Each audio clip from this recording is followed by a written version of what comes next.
Hi friends, മൗനരാഗത്തിൻ്റെ ഇന്നത്തെ എപ്പിസോഡിലേക്ക് എല്ലാവർക്കും സ്വാഗതം. അപ്പോൾ ഷാരി എന്തോ ഇങ്ങനെ ചിന്തിച്ചുകൊണ്ടിരിക്കുക കേട്ടോ. ആ സമയത്തേക്ക് നമ്മുടെ യാമിനി വരും കേട്ടോ. നന്ദിയില്ലാത്ത മോളാ, ഒരു ആത്മാർത്ഥതയില്ലാത്തവളാ, അവളെപ്പറ്റി ചിന്തിച്ചുകൊണ്ടിരുന്നിരുന്നിട്ട് കാര്യമില്ല, അവളും കൊച്ചുമോളും ഇനി നിങ്ങളുടെ അടുത്തേക്ക് വരാൻ പോകുന്നില്ല എന്ന് പറയുകയാണ്. അങ്ങനൊന്നും പറയരുത്, അവൾ വരും എന്ന് പറയുമ്പോൾ യാമിനി പറയുക, താരയുടെ സ്വന്തം മോളാണ്, കൊച്ചുമോളുമാണ്, അവരുടെ അരികിലല്ലേ നിൽക്കേണ്ടത്, അവർക്കല്ലേ അവകാശമുള്ളതെന്ന് പറയുമ്പോൾ ഷാരി പറയുക, എൻ്റെ മോളെയും കൊച്ചുമോളെയും വളർത്തിയത് ഞാനാണ്, എന്നെയാണ് ആദ്യം അമ്മയെന്നോ അമ്മുമ്മയെന്നൊക്കെ വിളിച്ചു തുടങ്ങിയെന്നൊക്കെ പറയുമ്പോൾ യാമിനി പറയുക, അത് ശരിയാണ്, ഇനി ഭാഗ്യയിലെ അമ്മയെന്നോ അമ്മുമ്മയെന്നൊക്കെ അവർ വിളിക്കും, അത്രയും ഇനി സംഭവിക്കാൻ പോകുന്നു എന്നുള്ളതെന്ന് പറയുകയാണ് കേട്ടോ. അപ്പോൾ രൂപ അങ്ങോട്ട് വരുവാണേ. രൂപ പറയാം, ഒരാൾ സങ്കടപ്പെട്ടിരിക്കുമ്പോൾ യാമിനി ഇങ്ങനെയൊക്കെയാണോ പറയുന്നതെന്ന് ചോദിക്കുമ്പോൾ യാമിനി പറയാം, മാഡവും സാറും പാവങ്ങളാണ്, അതുകൊണ്ട് ഇവർക്ക് അഭയം കൊടുത്തു, ഒന്ന് എഴുന്നേറ്റ് നിവർന്ന് നിൽക്കാനുള്ള ആരോഗ്യം ഉണ്ടായി ഇവരുടെയൊക്കെ തനി സ്വഭാവം കാണിക്കും എന്ന് യാമിനി പറയുവാണ് കേട്ടോ ചെയ്യുന്നത്. അപ്പോൾ ഷാരി പറയാ, എനിക്ക് ഒറ്റ രൂപമേൽ എനിക്കിനി മാറുവാൻ സാധിക്കില്ല യാമിനി എന്ന് പറയുവാണ് കേട്ടോ.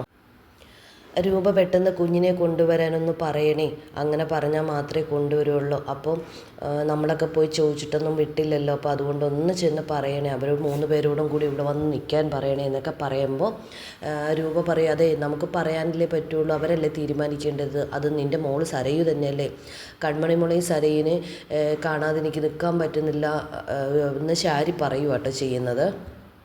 യാമിനി പറയുക, അത് എന്താണെന്ന് വെച്ചാൽ സമാധാനം ഇല്ലാത്തപ്പോൾ അവിടെ സമാധാനമായിട്ട് ജീവിക്കട്ടെ, ഇവിടെ വന്നിട്ട് ഇനി കിടന്ന് ബഹളം വയ്ക്കേണ്ട എന്നൊക്കെ പറയുവാണ് കേട്ടോ. അവിടെ എന്തായാലും നല്ല രീതിയിലാണ് ജീവിക്കുന്നത്, സ്വന്തം അമ്മയുടെ കൂടെയല്ലേ എന്ന് പറയുമ്പോൾ ഷാരി പറയും, എനിക്ക് താരയോട് ദേഷ്യമൊന്നുമില്ല, അതുകൊണ്ട് താരയും സരയും കുഞ്ഞ് ഇവിടെ വന്ന് താമസിക്കട്ടെ രൂപയെന്ന് പറയുകയാണ്.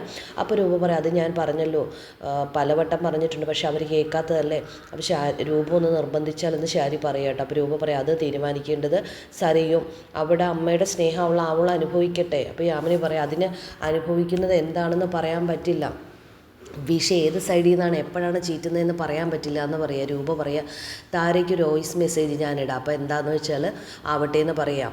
അപ്പോൾ യാമിനി പറയാം, ദേ അമ്മയും മോളും കൂടി ഇനി ഇവിടെ വന്ന് ഇങ്ങോട്ട് താമസിച്ച് കഴിഞ്ഞാൽ മോളെ മാറ്റിയെടുക്കാനൊന്നും നോക്കണ്ട കേട്ടോ, അവൾ പെൺപുലിയാണ്, മനുഷ്യനെ കടിച്ച് കീറുന്ന കാണ്ടാമൃഗമാണ്, അതുകൊണ്ട് അവളിവിടെ വന്ന് എന്തെങ്കിലും കുരുത്തക്കേട് കാണിക്കാൻ നിന്നാൽ ഞാൻ അവളെ ചുട്ട് കളയുമെന്ന് പറയും കേട്ടോ. അപ്പോൾ താര ഇങ്ങനെ താരയെ എന്തെങ്കിലും ഉപദ്രവിക്കുമോ അല്ലെങ്കിൽ എന്തെങ്കിലുമൊക്കെ ചെയ്യുമോ എന്നൊക്കെ പറഞ്ഞിട്ട് എനിക്ക് ഭയമുണ്ടെന്ന് കൂടി യാമിനി പറയും കേട്ടോ. എന്നിട്ട് അവളെ ചുട്ട് കളയുന്നൊക്കെ പറയുമ്പോൾ നമ്മുടെ ഷാരി ഇങ്ങനെ വല്ലാണ്ട് നോക്കിയിരിക്കും കേട്ടോ ഭയത്തോടു കൂടി. അപ്പോൾ താര അങ്ങനെ ഒരു വോയിസ് മെസ്സേജ് നമ്മുടെ താരയ്ക്ക് വോയിസ് മെസ്സേജ് ഇട്ടിരിക്കുക കേട്ടോ നമ്മുടെ രൂപ. അപ്പോൾ താര ഇങ്ങനെ വോയിസ് മെസ്സേജ് ഓണാക്കിയിട്ട് കേൾക്കുവാണ്. കേൾക്കുന്ന സമയത്തേക്ക് ഷാരി ഇവിടെ വലിയ സങ്കടത്തിലാട്ടോ, ഒരാൾ മോളും കൊച്ചുമോളെയൊക്കെ കാണാൻ പറ്റാത്തത് കൊണ്ട്, അതുകൊണ്ട് ഇടയ്ക്കൊന്ന് വരിക, എന്തെങ്കിലും ചെയ്യണം കേട്ടോ എന്നൊക്കെ പറയുവാണേ. അപ്പോൾ ഇത് കേട്ടുകൊണ്ടിരിക്കുമ്പോൾ അങ്ങോട്ട് സരയു വരും. അപ്പോൾ സരയിനെ സെയിം വോയിസ് കേൾപ്പിക്കുവാണ് കേട്ടോ. അപ്പോൾ ഇതെല്ലാം കേട്ടതിന് ശേഷം സരയു പറയാ, എന്നെയും കിങ്ങിണി മോളെയും കൺമണി മോളെയും കാണാത്തത് കൊണ്ട് ഉറപ്പായിട്ട് അമ്മയ്ക്ക് വിഷമം ഉണ്ടാവും, നമുക്കൊന്ന് പോയാലോ, ഒന്ന് അമ്മ ജോലിയെല്ലാം കഴിഞ്ഞിട്ടൊന്ന് റെഡിയാവും, നമുക്ക് എന്തായാലും അവിടം വരെ ഒന്ന് പോയിട്ട് രാവിലെ പോയിട്ട് വൈകിട്ട് തിരിച്ചു വരാമെന്ന് പറയുവാണേ. അപ്പോൾ കുഞ്ഞ് ജനിച്ചതിന് ശേഷം കുഞ്ഞിനെടുത്തുകൊണ്ട് നടന്നൊക്കെ അമ്മയില്ലേ, അതിൻ്റേതായ ഒരു വിഷമം ഉണ്ടാവും എന്ന് പറയുന്നുണ്ട് കേട്ടോ. അങ്ങനെ അവർ പെട്ടെന്ന് പോവുകയാണ്. അപ്പോൾ അവിടെ ബെല്ലടിക്കുവാണ് കേട്ടോ. അപ്പോൾ ബെല്ല് സൗണ്ട് കേൾക്കുന്ന സമയത്തേക്ക് സരയും താരയും കുഞ്ഞും കൂടി പുറത്ത് നിൽക്കുന്നുണ്ട് കേട്ടോ. വാതിൽ വന്ന് തുറക്കുന്നത് ഷാരിയാണ്. അപ്പോൾ ഷാരിക്ക് ഭയങ്കര സന്തോഷം, അയ്യോ മോളെ കുഞ്ഞേ എന്നൊക്കെ പറഞ്ഞിട്ട് ഓടി വന്ന് കുഞ്ഞിനെ എടുക്കുക കേട്ടോ ചെയ്യുന്നത്. അപ്പോൾ യാമിനി അങ്ങോട്ട് വരുവാണ് കേട്ടോ ചെയ്യുന്നത്. യാമിനി ചോദിക്കുക, അസുഖം മാറിയെന്ന് ചോദിക്കുമ്പോൾ സരയു പറയില്ല. അപ്പോൾ അപ്പോൾ ചോദിക്കുക, നിൻ്റെ സ്വഭാവം വെച്ചിട്ട് നിനക്ക് യാതൊരു എന്തും വരാനുള്ള സാധ്യതയില്ല എന്നൊക്കെ ഇങ്ങനെ പറയട്ടോ. അപ്പോൾ സരയു പറയും, എനിക്ക് ഒരാളുടെ വാശിയുള്ളൂ, അയാളെ കൊല്ലണമെന്ന് മാത്രമേ എൻ്റെ ലക്ഷ്യമുള്ളൂ, അത് മനോഹരനെ മാത്രമാണ് എന്നൊക്കെ പറയട്ടോ. അപ്പോൾ ചന്ദ്രൻ അങ്ങോട്ട് വരും, നിനക്ക് നിൻ്റെ ലൈഫിനെ കുറിച്ച് തിരിച്ചറിവുണ്ടെങ്കിൽ കുഴപ്പമില്ല, അപ്പോൾ കുഞ്ഞിവിടെ നിൽക്കട്ടെ എന്ന് നമ്മുടെ സരയു പറയുകയാണ് കേട്ടോ. അപ്പോൾ അത് ഞാനും അമ്മയും കൂടി തിരിച്ചു പോവുകയാണ്, എന്തായാലും ഞാനൊരാളെ കൊന്നു കഴിയുമ്പോൾ ജയിലിലോട്ട് പോകണ്ടേ, അപ്പോൾ കുഞ്ഞ് ഇവിടുത്തെ അന്തരീക്ഷത്തിലല്ലേ ജീവിക്കേണ്ടതെന്നൊക്കെ പറയും കേട്ടോ. അപ്പോൾ സരയു അങ്ങനെ കൺമണി അവിടെ നിർത്തിയിട്ട് പോകാനുള്ള പരിപാടിയിലാണ് കേട്ടോ. അപ്പോൾ രൂപ പറയും, എന്തായാലും നീ വന്നതല്ലേ ഫുഡൊക്കെ കഴിച്ചിട്ട് പോകാമെന്ന് പറയുമ്പോൾ അമ്മ രാവിലെ ഫുഡൊക്കെ ഉണ്ടാക്കിയതാണ്, അത് വേസ്റ്റായി പോകില്ല, എന്തായാലും ഞങ്ങൾ പോവാണ്, ഇടയ്ക്ക് മോളെയും കൊണ്ട് അങ്ങോട്ട് വന്നാൽ മതി എന്ന് പറയാം. അപ്പം ഷാരി കുഞ്ഞിനെ കൊണ്ടുപോയിട്ട് ഉറക്കുക കേട്ടോ ചെയ്യുന്നത്. അപ്പം രൂപ പറയാം, നിനക്ക് അടങ്ങി ഒതുങ്ങി നിൽക്കാമെങ്കിൽ നിനക്ക് ഇവിടെ നിൽക്കാം, ഒരു കുഴപ്പമില്ല, ഞാൻ എന്തായാലും എൻ്റെ അമ്മയ്ക്കൊപ്പം പോവുകയാണ് എന്ന് സരയും പറയും കേട്ടോ ചെയ്യുന്നത്. അങ്ങനെ സരയും നമ്മുടെ ഒരു താരയും കൂടി അങ്ങ് പോവുകയാണ് ചെയ്യുന്നത് കേട്ടോ. ഇതേ സമയത്തേക്ക് നമ്മുടെ ബൈജു ഒരു കടയുടെ ഫ്രണ്ടിൽ നിന്നിട്ട് കട്ടൻ ചായ കുടിച്ചുകൊണ്ടിരിക്കുക കേട്ടോ. അപ്പോൾ കട്ടൻ ചായ കുടിച്ചുകൊണ്ട് നിൽക്കുന്ന സമയത്ത് സ്റ്റെഫി അവിടെ കൂടി കാറിൽ വരുന്നുണ്ട്. അപ്പോൾ സ്റ്റെഫി ഇവനെ കാണുന്നുണ്ട് കേട്ടോ. ശരിക്കും പറഞ്ഞാൽ സ്റ്റെഫി ഇവനെ ഫോളോ ചെയ്തുകൊണ്ടിരിക്കുകയാണ്. ഇവൻ എവിടെ പോകുന്നത്, എന്ത് ചെയ്യുന്നു എന്നൊക്കെയാണല്ലോ, അല്ലാതെ അവൾക്ക് പ്രത്യേകിച്ച് പണിയൊന്നും ഇല്ലല്ലോ. അപ്പോൾ അവൻ പെട്ടെന്ന് വണ്ടി നിർത്താം, അവൾ വണ്ടി നിർത്താൻ പറയാം. എന്നിട്ട് പുറയുന്നു ചെയ്ത് ഹായ് ബൈജു എന്ന് പറഞ്ഞിട്ട് വിളിക്കും കേട്ടോ. അയ്യോ ഇതാരാ, മനപ്പുരത്തുള്ളവരങ്ങനെ ഇടയ്ക്കിടയ്ക്ക് ഇങ്ങനെ കണ്ടുമുട്ടും എന്ന് സ്റ്റെഫി പറയുക കേട്ടോ. ഞാനും അത് പറയാൻ പോകുമായിരുന്നു പറഞ്ഞു. അപ്പോൾ ചേട്ടാ ഒരു കട്ടൻ ചായ. അപ്പോൾ അവൾ പറയും എനിക്കൊന്നും വേണ്ടാന്ന് പറയുമ്പോൾ അത് പറ്റില്ല, കുടിച്ചിട്ട് പോയാൽ മതി എന്ന് പറയുവാണേ. അങ്ങനെ അവൾക്ക് ഒരു കട്ടൻ ചായ എടുത്ത് കൊടുക്കുന്നു. അപ്പോൾ എന്താ പരിപാടി എന്ന് ചോദിക്കുമ്പോൾ ഞാൻ ഇവിടെ വന്നതാണ്, ജസ്റ്റ് ചായ കുടിക്കാൻ കയറിയതാണ്. അപ്പോൾ അവൾ പറയും ഞാനൊരു മീറ്റിങ്ങിന് പോകുമായിരുന്നു. നമ്മൾ മീറ്റിങ്ങിന് പോകുന്ന തിരക്കിലാണെങ്കിലും നമുക്ക് പ്രിയപ്പെട്ടവരെ കാണുമ്പോൾ നമ്മൾ വണ്ടി നിർത്തി സംസാരിക്കേണ്ടതെന്ന് പറയുന്നുണ്ട്. ബോസും എൻ്റെ അളിയൻ കഴിഞ്ഞ ദിവസം നമ്മൾ ഫോൺ വിളിച്ചപ്പോൾ ചോദിച്ചിരുന്നു രതീഷ് ആരാ എന്നൊക്കെ ചോദിച്ചിരുന്നു. ഞാനൊന്നും പറയാൻ പോയില്ല എന്ന് പറയുന്നുണ്ട്. അപ്പോൾ ബൈജുവിന് കൺസ്ട്രക്ഷൻ മേഖലയെക്കുറിച്ച് നല്ല അറിവില്ലേ, നമുക്ക് ചെന്നൈക്ക് പോയാലെന്ന് ചോദിക്കുമ്പോൾ അത് പറ്റില്ല, എൻ്റെ ബോസും വൈഫും എന്നെ അതുപോലെ നോക്കുന്നത്. ഞാൻ പണ്ട് ഭയങ്കര തല്ലിപ്പൊളിയായിരുന്നു, പക്ഷേ ഇപ്പം നല്ല അടിപൊളിയായിട്ട് വന്നത് അവരെൻ്റെ കൂടെ കൂടിയതിന് ശേഷമാണ് എൻ്റെ ലൈഫ് തന്നെ മാറിയത്. ശരിക്കും ഞാനൊരു കോമളയായിരുന്നു, സംസാരം പോലും ആർക്കും ഇഷ്ടപ്പെടില്ലായിരുന്നു. ഇപ്പം നല്ല അടിപൊളിയായി എന്നൊക്കെ പറയുകയാണ് കേട്ടോ. അങ്ങനെ അവർ കട്ടൻ ചായ കുടിച്ചിട്ട് കാശ് കൊടുക്കാൻ പോവാണ് കേട്ടോ അവൾ. അപ്പോൾ അവൻ പറയുവേ ഞാനാണ് വിളിച്ചത്, ഞാൻ തന്നെ പൈസ കൊടുത്തോളാം എന്ന് പറഞ്ഞ് അവൻ പൈസ കൊടുക്കുക കേട്ടോ ചെയ്യുന്നത്.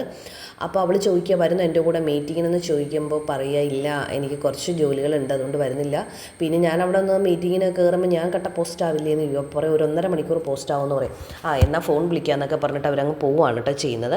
പിന്നെ കാണിക്കുന്നത് അവർ രണ്ടാളും കൂടെ ഫോൺ വിളിക്കുന്ന കേട്ടോ കാണിക്കുന്നത്. ഫോൺ വിളിക്കുമ്പോൾ ഭയങ്കരമായിട്ട് സംസാരിച്ചിട്ട് അവർ ഇടയ്ക്ക് കാണാമെന്നുള്ള രീതിക്ക് പറയുവാണ്. അപ്പോൾ എവിടെയാണ് സ്ഥലം എന്ന് ചോദിച്ചാൽ അവിടെ വന്നാൽ മതി എന്നൊക്കെ പറയുമ്പോൾ അവൻ പറയും ലൊക്കേഷൻ ഇട്ട് തന്നാൽ എന്ന് പറയുമ്പോൾ അവൾ പറയും പിന്നെ ഇവിടുത്തെ സ്ഥലങ്ങളൊക്കെ ബൈജുവിന് നല്ല കാണാപ്പാടമല്ലേ, അതുകൊണ്ട് ഞാൻ എവിടെയാണെന്ന് വെച്ചാൽ എത്തിയിട്ട് വിളിക്കാമെന്ന് പറയാം.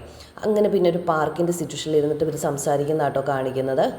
അപ്പോൾ ഭയങ്കര അടുപ്പത്തിലാണ് സംസാരിക്കുന്നത്. അപ്പോൾ അവൾ പറയും എനിക്ക് നിന്നെ ഭയങ്കര ഇഷ്ടമാണെന്ന് പറയുമ്പോൾ അവനും പറയും എനിക്കും ഭയങ്കര ഇഷ്ടമാണ്, നീ ഇഷ്ടപ്പെടുന്നതിനേക്കാൾ ഇരട്ടി ഞാൻ ഇഷ്ടപ്പെടുന്നുണ്ടെന്ന് പറയും. ബോസും ഭാര്യയും പിന്നെ എന്നെ ഭയങ്കരമായിട്ട് സപ്പോർട്ട് ചെയ്തുകൊണ്ടാണ് ഞാൻ നന്നായിട്ടായ. പണ്ടൊക്കെ ഞാൻ കുറേ പെൺകുട്ടികളുടെ പുറകെ നടന്ന് അടിയും വാങ്ങിച്ചിട്ടുണ്ട്. ബോസും വൈഫും വന്നതിന് ശേഷം ഞാൻ ഇതുവരെ വേറൊരു പെൺകുട്ടിയെ നോക്കിയിട്ടില്ല. അന്ന് ആ ഗുണ്ടകളിൽ നിന്ന് എന്നെ രക്ഷിച്ചതിന് ശേഷമാണ് എനിക്കൊരു പെൺകുട്ടിയോട് ആരാധന തോന്നുന്നതെന്നൊക്കെ അവൻ പറയുകയാണ് കേട്ടോ.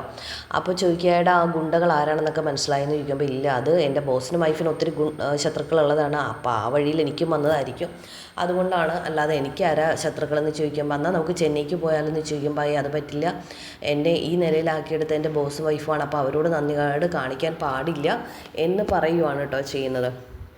അപ്പോൾ അവൾ പറയും എനിക്ക് ഇങ്ങനെയുള്ള സ്വഭാവമാണ് നിൻ്റെ ഇഷ്ടം, നിൻ്റെ ഈ നല്ല സ്വഭാവം എനിക്ക് എന്തായാലും ഞാൻ വിളിക്കാം, നീ ഫോൺ എടുക്കാതിരിക്കരുതെന്ന് ചോദിക്കുമ്പോൾ അയ്യോ ഞാൻ എപ്പോഴെങ്കിലും ഫോൺ എടുക്കാതിരുന്നിട്ടുണ്ടോ എന്ന് ചോദിക്കുമ്പോൾ പറയാം നീ പലപ്പോഴും ഫോൺ എടുക്കില്ല, അല്ല എടുത്തിട്ട് അപ്പം തന്നെ വയ്ക്കും അടുത്ത ആളുണ്ടെന്നൊക്കെ പറഞ്ഞിട്ട്. അങ്ങനെ എനിക്ക് പിന്നെ എൻ്റെ കൂടെ ആരും ഇല്ലാത്തതുകൊണ്ട് കുഴപ്പമില്ല, അതുകൊണ്ട് ഞാൻ പോവാണ്, എൻ്റെ ബോസും വൈഫും അന്വേഷിക്കുന്നുണ്ടാവും എന്നൊക്കെ ഇവൻ പറഞ്ഞിട്ട് അങ്ങ് പോവാട്ടോ ചെയ്യുന്നത്. അപ്പോൾ ഇവളുടെ വലയിൽ ഇവൻ പൂർണ്ണമായും വീണ് കഴിഞ്ഞിരിക്കുന്നു. അപ്പോൾ ഇനി അടുത്ത എപ്പിസോഡിൽ എന്തൊക്കെയാണ് വൻ ട്വിസ്റ്റുകൾ കാണും, പെണ്ണ് കാണലാണോ അതോ കല്യാണിനെ കിരണിൻ്റെ അന്ത്യമാണോ എന്നൊക്കെ നമുക്ക് കാണാം, വഴിയെ കാത്തിരുന്ന് കാണാം. അപ്പോൾ വീഡിയോ ഇഷ്ടപ്പെട്ട എല്ലാ കൂട്ടുകാരും ലൈക്ക് ചെയ്യുക, ഷെയർ ചെയ്യുക, സബ്സ്ക്രൈബ് ചെയ്യുക. Tata baby, see U.